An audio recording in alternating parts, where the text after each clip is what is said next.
Adem oğlu dünyaya gelirken at bilen avroyu alan yağsadır. Okulu tüynün tayetinde bulunun bir pencefinne alan yağsadır. Gel gel yağsadır.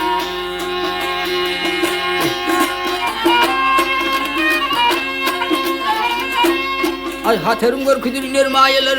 Ay haterim var küdür iner mayeler. İlmin kuvveti merdane erleri, merdane erleri.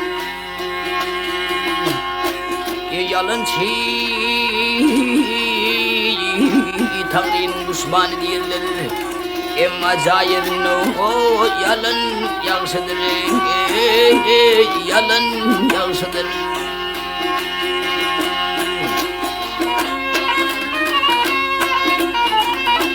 Ey maktumunu diğer sözüm daha kaçmaz. Ay maktumunu diğer sözüm daha kaçmaz. Namarda adam yollaşına karışmadı. Gel gel karışmadı. Gel gel yatağında yerinde gülmek karışmadı. Toyun değil senin gülün yaksıdır. Gülün yaksıdır. Gel gel yansıdır. Ha.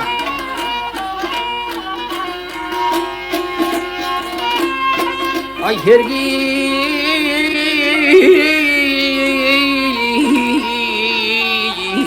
namar köprüsünden geçmenlerdi.